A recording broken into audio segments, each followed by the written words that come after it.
Hola, ¿qué tal? Buenas tardes con todos. Bueno, vamos a tratar de que este panel sea súper dinámico.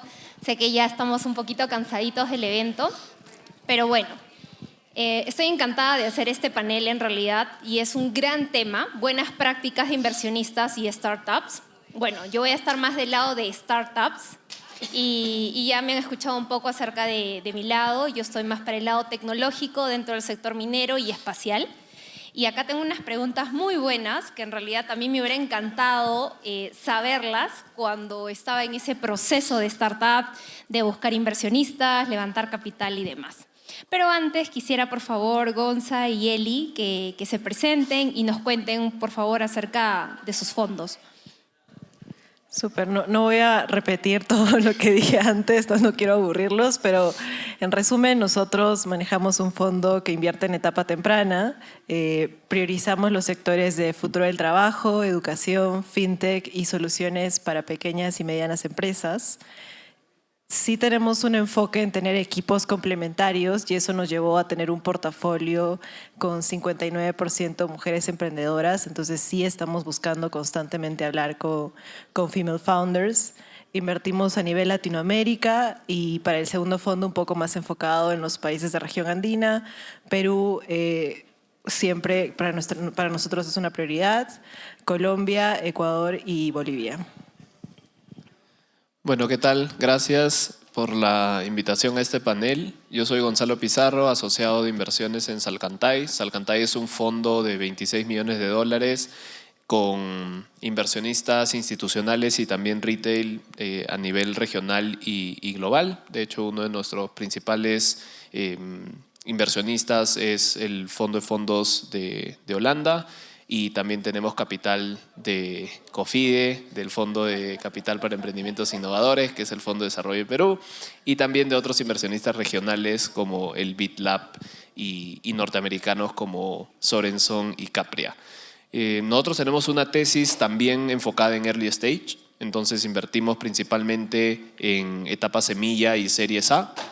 Nuestros tickets van alrededor de $750,000 y nuestra tesis tiene un foco de impacto y género también dentro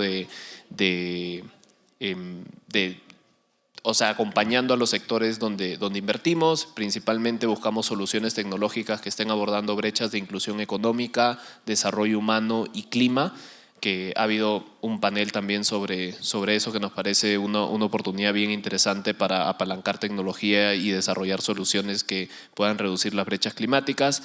Nuestro portafolio ahorita tiene 20 compañías ya, estamos terminando nuestro periodo de inversión y buscando levantar el siguiente fondo hacia finales de este año, una vez que cumplamos con los requisitos con este primer fondo. Entonces, encantado de escuchar, he estado hablando con algunos founders acá, y encantado de escucharlos y ver si es que hay una oportunidad de inversión para Salcantay en los emprendimientos que tengan. Buenísimo, muchas gracias Gonzalo y Eli. Qué importante es lo que ustedes mencionan y los portafolios que ustedes manejan actualmente, ¿no? Creo que para todos ustedes que están presentes tienen ahí a Eli y a Gonzalo para que puedan ayudarse. Bueno, voy a preguntarles, empiezo por Eli, y me gustaría saber qué criterios toman en cuenta para invertir en las startups. Y probablemente Gonzalo y yo vamos a tener criterios similares. Tenemos 5 principales. Uno es el equipo. Nosotros buscamos equipos que sean diversos, complementarios, como les comentaba hace un ratito. Sí buscamos empresas que ya tengan tracción, que tengan cierta validación en el mercado, que ya hayan comenzado a vender a clientes. Eso es importante para nosotros. Un mercado que sea regional, que estén resolviendo un problema que se replica en diferentes países, con la capacidad de escalar, que tengan unit economics sanos. Y eso es algo importante y creo que lo han repetido varias veces y creo que Gonzalo lo mencionó, como estar muy atento a los unit economics porque pasó mucho que muchas startups estaban creciendo rápidamente solo de capital invertido, pero cuando se acabó el capital que recibía de fuentes externas, su negocio estaba negativo. Entonces, nosotros sí hacemos mucho doble clic en ver si esos unit economics son sanos. Y finalmente, desde el inicio, nosotros mapeamos potenciales salidas, ¿no? Como les mencionaba, para los que estuvieron en el taller anterior, nosotros tenemos capital de otras personas y tenemos que devolverles ese dinero. Entonces, parte de nuestra evaluación y dentro de nuestro due diligence es mapear al menos 4 potenciales caminos de exit. No tiene que ser ahora, pero al menos tener opciones, y eso nos ha permitido tener 2 exits de nuestro primer fondo, ¿no? Sí, como decía Elizabeth, creo que 3 fundamentales criterios son equipo, mercado y producto. Nosotros también, por el foco que tiene el fondo, vemos señales de tracción. No necesariamente siempre la tracción es monetaria, pero sí puedes tener, tenemos una compañía de drones en Ecuador, por ejemplo, en donde el tener muchas licencias para hacer esos vuelos de drones en las ciudades comienza a ser un tema relevante y es un activo bien importante. Entonces van mostrando tracción también de otros indicadores clave operativos dependiendo de cada modelo de negocio, pero sí es muy importante la tracción. Y lo que añadiría a lo que ha dicho Elizabeth, que bueno, lo de Unit Economics es muy importante. Sí creo que relacionado con este manejo de dinero de terceros que esperan un retorno, a veces también los fondos se comprometen a cumplir ciertas condiciones específicas con esos inversionistas. Entonces creo que es bien importante para todo founder que está tratando de levantar capital entender cuáles son esas condiciones específicas de cada fondo al que está yendo. Por ejemplo, en Salcantay nosotros tenemos un compromiso de invertir por lo menos el 65% en startups de Perú y Colombia. Entonces, eso ya nos pone una limitante y es un criterio que nosotros tenemos que evaluar más allá del equipo, más allá del mercado, más allá del producto, más allá de qué tan bien les está yendo, si cumple con ese criterio para nosotros poder invertir. Entonces, startups que estén en Colombia o en Perú hacen más sentido para nosotros versus otras que estén en otros países. Entonces, muchas veces hay algunos criterios que comienzan a ser más de la tesis del fondo y no necesariamente un no significa porque el producto o el mercado o la atracción o el equipo es malo, sino que no hace sentido con las restricciones que nosotros tenemos propiamente. Y un tema adicional también que justo conversábamos antes con Elizabeth y con Melissa es que los fondos tienen ciertos tiempos también. O sea, los inversionistas, nosotros principalmente fondos de VC, normalmente tenemos una duración de 10 años. Entonces, dependiendo del momento en el que está el fondo, Salcantay está en su 5º año, también eso pone ciertos otros criterios. Uno de ellos es el exit, por ejemplo, que nosotros tendríamos que tenerlo en 5 años como máximo, porque ahí ya se acaba la vida del fondo. Entonces eso también le pone presión versus una startup que podríamos haber evaluado en el año 1 del fondo, donde tiene 9 años todavía para poder producir esos retornos esperados que nosotros estamos estimando. Buenísimo, gracias Elizabeth y Gonzalo. Esta información me parece tan relevante para todas las personas que estamos en el mundo de las startups o queremos entrar a ese mundo. Creo que un punto muy importante que los dos han mencionado es el tema del equipo, ¿no? Muchas veces ustedes se fijan en el equipo, eso lo aprendí en el camino en realidad. Qué importante es, a veces hablamos, sí es importante el producto, todo lo que vamos a desarrollar, pero qué importante es el equipo, ¿no? El equipo es el corazón de todo, absolutamente, y quiénes son los founders hace también que los VCs nos puedan ver y valorar de otra manera también. Y bueno, como pregunta 4 es, ¿cuáles son las buenas prácticas en proceso de inversión de una startup?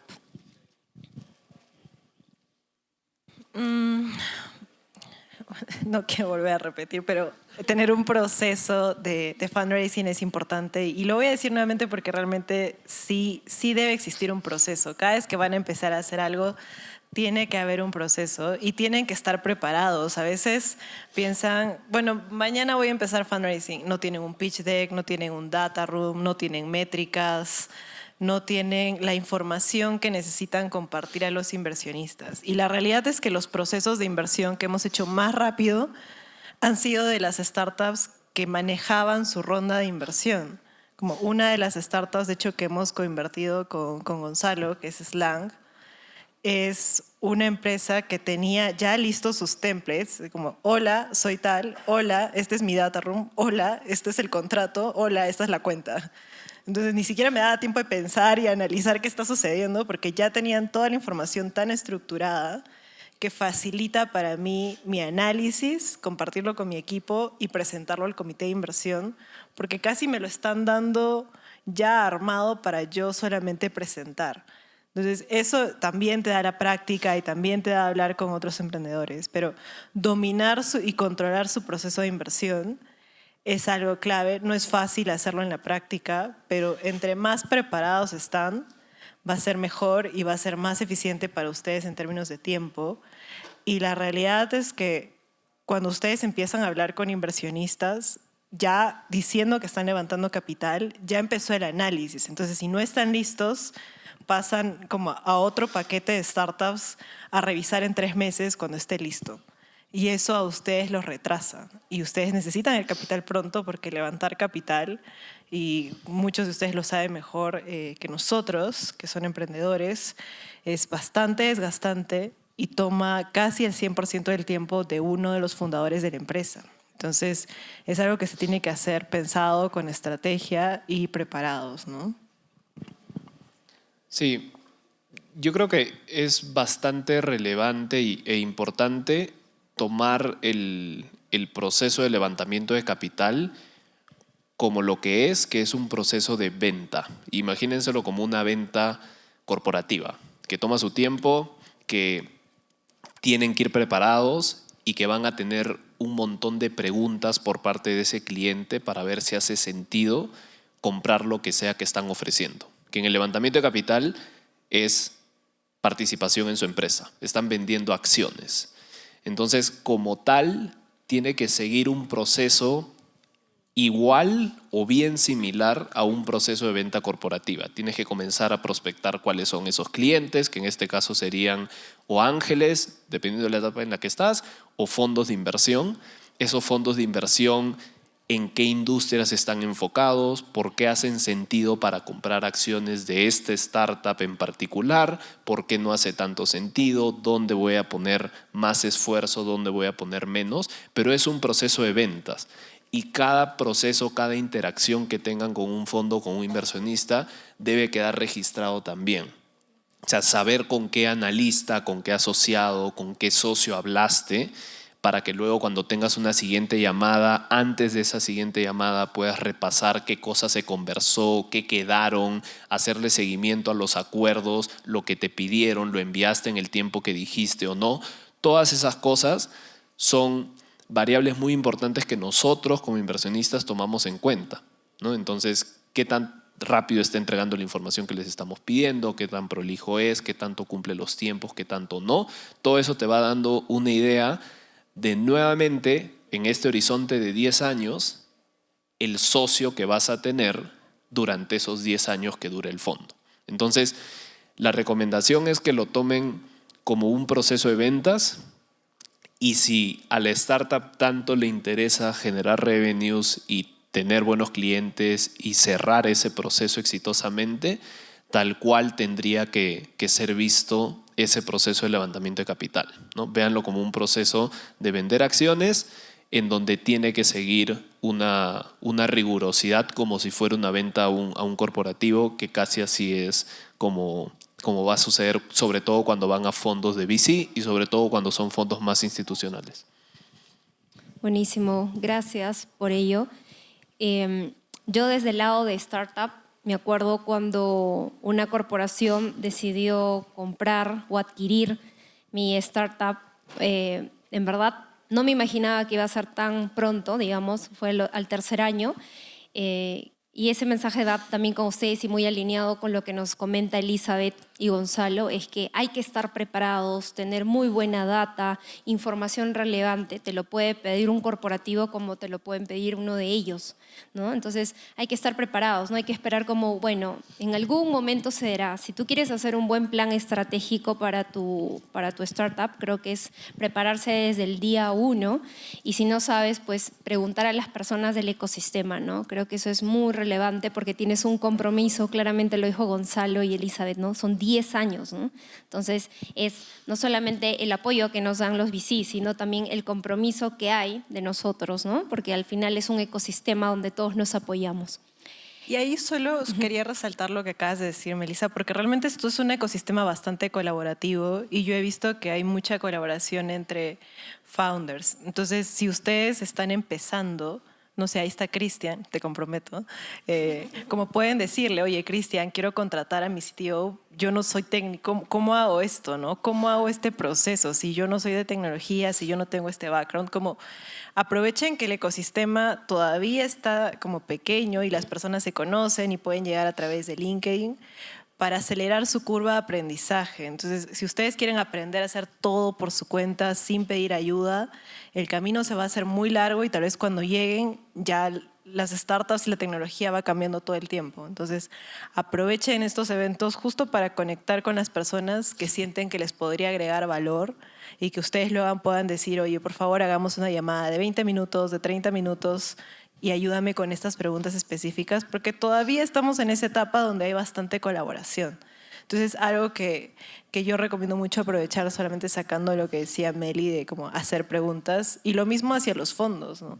Si ustedes piden mentorías, se van a dar. Tal vez no se van a dar como al día siguiente de lo que lo están pidiendo, pero la mayoría de fondos estamos buscando hablar con startups. Entonces, si piden y dicen, por favor, dame 30 minutos porque quiero contarte lo que estoy haciendo, no estoy levantando capital, pero quiero que más o menos me digas si esto te hace sentido o no, lo vamos a hacer. Entonces, hay algo que como de atreverse y mandar un mensaje por LinkedIn, pedir una introducción a otra persona, llegar a través de otro founder para ir incrementando su propio network, que cuando empiecen a levantar capital, lamentablemente es todo conexiones. Entonces, eso es algo que hay que tomarlo como realidad y entonces desde que empiezan hay que empezar a crear y generar estas conexiones que los van a ayudar a llegar a sus metas, ¿no? Me fui, Meli. Perdón. No, pero está bien, extraordinario, Eli, totalmente de acuerdo contigo. Y de hecho voy a contar un poco de nosotras. Así fue como nosotras nos conocimos, ¿no? Yo le pedí a Eli mucho feedback, ella me ayudó en el camino y de hecho le sigo contando las nuevas locuras que se vienen y ella, oye, Meli, esto y el otro, ¿no? Y yo diría, o de repente algunos de ustedes dirían, oye, pero ella es una startup, ¿qué tanto relacionamiento puede tener con un VC? Pero ellos tienen otra mirada. Y también ustedes, si quieren acercarse más a las startups, si ven una founder, un CTO o una persona que consideran que va a generar valor, no tengan miedo. O sea, siempre va a dar un poco como de vergüenza, ¿no? Oye, que no importa, hay que romper esa barrera porque los miedos en realidad no nos van a ayudar a crecer. Y si queremos crecer, hay que subirnos a los hombros de gigantes para ver más allá. Así que no se olviden de eso. Y bueno, otra pregunta es, ¿en qué sectores están priorizando sus inversiones y por qué? Sí, si quieren voy yo. Nosotros en Salcantay, más que verlo por sectores, lo vemos por temas de inversión. Como les comentaba, nosotros estamos muy enfocados en encontrar soluciones que puedan cerrar brechas en temas de inclusión económica. E inclusión económica nosotros no lo vemos solo como la vertical fintech, por ejemplo, sino vemos también software para pymes que puedan aumentar la productividad y que los haga ser partícipes del desarrollo económico que está sucediendo en los países en los que están operando. O también cómo hacemos que la dinámica empresarial sea mucho más eficiente, tal vez con, no sé, cosas como logística mucho más eficiente, que ayude a las empresas a movilizar bienes o productos en general que puedan llegar más rápido al consumidor y cierren esas brechas económicas que ahorita estamos viendo, no solo en Perú, sino en toda la región. Entonces, ahí, por ejemplo, hay varias verticales dentro de ese gran tema de inversión, en otro tema de inversión como es desarrollo humano y mejora de calidad de vida. Vemos sectores como educación, ¿no? EdTechs o wellness también que hemos invertido, otras cosas como futuro del trabajo.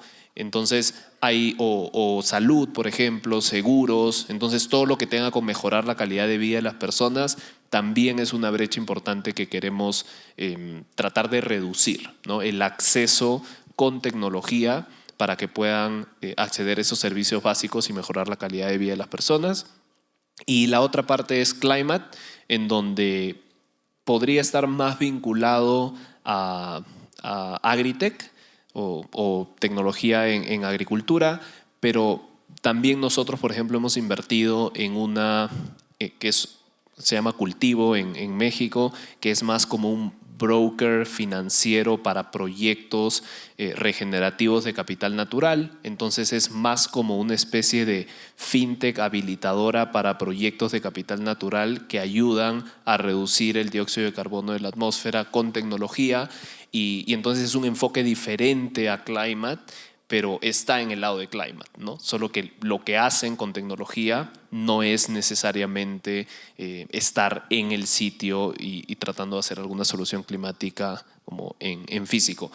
Pero sí, nosotros lo vemos más por temas y por brechas, y dentro de eso podemos tener un amplio abanico de verticales, pero lo indispensable es que el core tecnológico sea lo que les da esa ventaja competitiva para ofrecer esa propuesta de valor. Y entonces ahí nosotros vamos a estar muy interesados en conversar con las startups. Súper. Entonces, me parece muy interesante. Bueno, nosotros tenemos, como nosotros empezamos con un primer fondo, nuestra misión grande era cerrar brechas de capital e invertir en startups que estén resolviendo problemas reales de Latinoamérica. Esa sigue siendo nuestra misión. Y eso hizo que nuestro primer fondo sea bastante agnóstico y que invierta en diversos sectores. Y también eso nos dio aprendizajes. Entonces, la manera como nosotros estamos hoy priorizando inversiones para nuestro segundo fondo es en qué sectores nos fue mejor y sentimos que podemos agregar más valor con el pool de advisors que hemos creado, con el conocimiento que ha formado el equipo y también cómo se está moviendo el mercado y las tendencias. Y eso nos ha llevado a priorizar soluciones para pequeñas y medianas empresas, soluciones de inclusión financiera, soluciones de futuro del trabajo y educación. Y eso también quería como resaltar y reforzar. Cuando ustedes estén buscando a los fondos, es importante entender en qué están invirtiendo. Y a veces la manera más fácil de ver en qué está invirtiendo un fondo, porque la mayoría tenemos cosas bastante generales en nuestro sitio web, excepción de José, que José es muy especializado en educación, pero los demás probablemente van a ver una misión bastante amplia, es ver en qué empresas están invirtiendo. Entonces, cuando ven el portafolio, lo pueden aterrizar un poco más y dicen, bueno, entonces este fondo parece que invierte más en fintech, o este fondo parece que invierte más en soluciones de clima, o este fondo tiene un enfoque más de impacto. Entonces el portafolio es lo que realmente habla de lo que está ejecutando el fondo. Eso no significa que no va a invertir en ustedes si es que en la tesis está, ¿no? Pero digamos que es lo más concreto que les podría dar una mejor idea de en qué está enfocando o qué está priorizando el fondo de inversión. Buenísimo. Creo que es importante para todas las startups saber en qué andan los VCs, dónde están invirtiendo, para empezar a hacer cercanías, reuniones, pedir feedback, estar en constantemente comunicación. Y creo que estos eventos son tan relevantes para ello, ¿no? Para ese acercamiento y para poder saber qué es lo que ellos están desarrollando y dónde están apuntando, ¿no? Y bueno, como última pregunta de este estupendo panel es: ¿cuál es el momento ideal para que una startup empiece a buscar inversores? Qué difícil, porque yo no he sido emprendedora, pero lo que yo recomiendo es entre más te demores, mejor. Entre más, y depende del negocio en el que estás y la industria en la que estás, Pero como tratar de, por ejemplo, este no es un buen momento para levantar capital porque no hay tantos fondos invirtiendo activamente. La mayoría de los fondos estamos en procesos de levantamiento de capital y esto es a nivel Latinoamérica. Y también cuando tienes más tracción y tienes un producto que está resolviendo un problema que tus clientes quieren comprar, tienes mejor poder de negociación porque estás diciendo, mira, mi solución funciona, estoy creciendo, tengo units economics positivos. O sea, ¿cuál es la razón de que no invertiría, ¿no? Entonces facilitas la decisión. Cuando todavía no tienes ventas, cuando todavía estás iterando, cuando todavía estás viendo por dónde va a ir el negocio final, nos complicas un poco más a nosotros el análisis porque tenemos que ver como qué tanto riesgo queremos asumir, en qué etapa del fondo estamos, si podemos asumir este riesgo ahora o no, o si ya pasó el tiempo en el que podíamos asumir ese nivel de riesgo de entrar tan temprano. Y como decía Gonzalo, ¿no? Si lo agarras a Salcantay en el año 5, ya va a estar buscando empresas que tengan mucha más validación porque tiene que salir en 5 años. Y si invierte en una empresa que probablemente está empezando, no se va a dar el éxito en 5 años, ¿no? Un éxito toma su tiempo, toma su tiempo. Entonces, no voy a decirles en qué momento levantar capital, pero lo que yo sí creo que entre más se demoren y más construyen un producto y ustedes puedan tener ventas, van a estar en mejor posición de negociación. Y eso nos pasó a nosotros con Prestamipe, que de hecho ahora Salcantay también invirtió, que nosotros tuvimos que convencer al equipo de Prestamipe que nos deje invertir como sus primeros inversionistas, porque ellos estaban en una muy buena posición. Entonces, ese tipo de dinámica es lo que a ustedes como deberían buscar, ¿no? Pero cada startup es distinta, entonces es como su proceso independiente. Sí, y yendo como un poquito más adelante, o sea, cuando ya tienen tracción y no están tanto en etapa pre-seed, por así llamarlo, sino que ya tienen tracción, saben que van a necesitar capital más adelante. Yo normalmente digo que el mejor momento como para levantar capital de una startup es cuando no lo necesitas ahorita. O sea, el peor momento para levantar capital, poniéndolo de otra forma, es cuando un founder sabe que le quedan 4 meses de vida y necesita levantar capital sí o sí, porque si no, la startup, por más que esté creciendo bien, sabe que no puede sostener ese crecimiento con lo que le genere el negocio, y entonces pensar que vas a cerrar una ronda conversando con un inversionista y que a la siguiente semana te mande el cheque es bien complicado. Entonces, sobre todo si no has madurado esa relación, sobre todo si es que lo estás contactando por primera vez.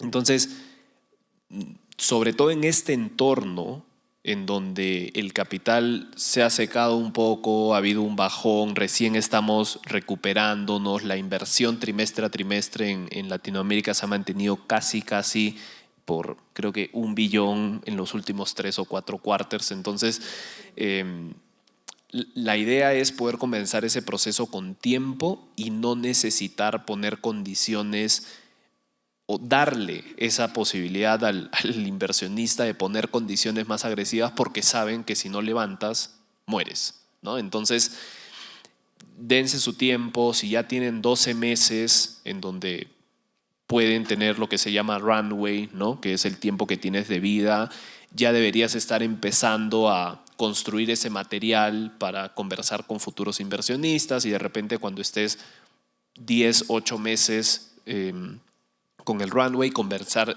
ya a tener esas conversaciones iniciales y comenzar a levantar capital. Si se cierra antes, súper bien. Si demora un poco más porque te quieren conocer, porque te piden más información, etcétera, etcétera, bestial. Pero tienes ese tiempo para hacerlo. Entonces, una de las recomendaciones es no esperar como hasta el último momento para empezar, porque suele tomar más de lo que uno se imagina. Y obviamente siempre tratas de levantar capital cuando estás teniendo esas métricas de crecimiento que acompañan esa historia que quieres contar. Pero totalmente de acuerdo con Elizabeth, en donde cuando estás en etapa bien inicial probando cosas, lo más importante a probar es que eres un founder que puede tener, que sabe maniobrar situaciones con escaso capital y que puede hacerlo bootstrapeando, que hubo justo un keynote sobre eso. Entonces, muestras que tienes la capacidad para manejar una empresa con pocos recursos, llevarla hasta un punto en donde ya tienes el crecimiento y puede venir un capital externo para ayudarte a acelerar ese crecimiento. Buenísimo. Sí, y ahí solo para algunas ideas, ya han escuchado a Startup Perú, que para mí es uno de los inversionistas, el inversionista mayoritario en Perú que ha invertido en la mayor cantidad de startups y realmente es un impulsor del ecosistema. Y también hay otro fondo que se llama Platanus Ventures, que invierte en etapa pre-semilla. Sí hay un criterio súper importante que tiene que tener un CTO, si no estás descartado, pero ese también es un camino cuando están levantando capital. Y lo que nos ha dado un poco como toda la nueva tecnología es que ahora cuando hacen fundraising es global, ¿no? No están buscando solamente hablar con inversionistas en Perú, están buscando hablar con inversionistas en Colombia, con inversionistas en Estados Unidos, en México, en Europa, porque tal vez por ahí va a venir el capital. Hay otra startup que no es de nuestros portafolios, que se llama Peruvian Beef, que no logró levantar capital de Perú ni de Latinoamérica y sus dos inversionistas me parece que son de Estados Unidos. Entonces, cuando estén empezando a levantar capital, cuando hablaba de su lista de 100 inversionistas, es global, ¿no? Todos los que estén diciendo mercados emergentes, Latinoamérica, esos son los que deben estar en su lista de al menos intentar, ¿no? Van a haber muchos nos, pero por ahí algunos pueden convertir. Entonces, y entre más tienen, más esfuerzos hacen, como tratar de tener 1, 2 o 3 reuniones al día, como realmente bloquear su tiempo y bloquear un periodo para enfocarse netamente en levantar capital, ¿no? Y distribuir los roles con el equipo para que el crecimiento de la startup tampoco disminuya tanto. Probablemente va a disminuir, pero no debe como caer o mantenerse flat, ¿no? Buenísimo. Gracias, Eli y Gonzalo. En verdad, la información que hemos recibido hoy es oro puro. En realidad, han hecho un resumen y un extracto donde todas las startups, literal, podemos enfocarnos en ellos y mejorar. Algo que me llevo en esa última pregunta es, a veces, al momento de querer lanzar un producto, queremos como el capital de una vez y ya, y no hemos testeado muy bien ese producto o servicio, ¿no? Y qué importante es que ya has avanzado en el camino, que estés en proceso, porque los VC se fijan en eso. No hay que esperar en el último momento, que es como necesito plata en 4 meses y si no se cierra, ¿no? Porque esa ansiedad también ellos lo perciben y de cara a ellos o a cualquier inversor, es como, oye, no, yo quiero hacer bien las cosas y a la larga, ¿verdad? Esto es una negociación a largo plazo y es esa la confianza.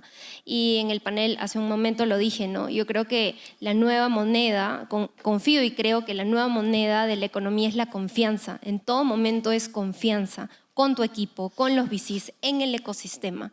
Entonces, fíjate realmente si tú eres ese imán de atracción para los inversores, pero también no solo aquí en Perú, sino de otros, y aprendamos de esas buenas prácticas que claramente Eli y Gonzalo nos han enseñado el día de hoy.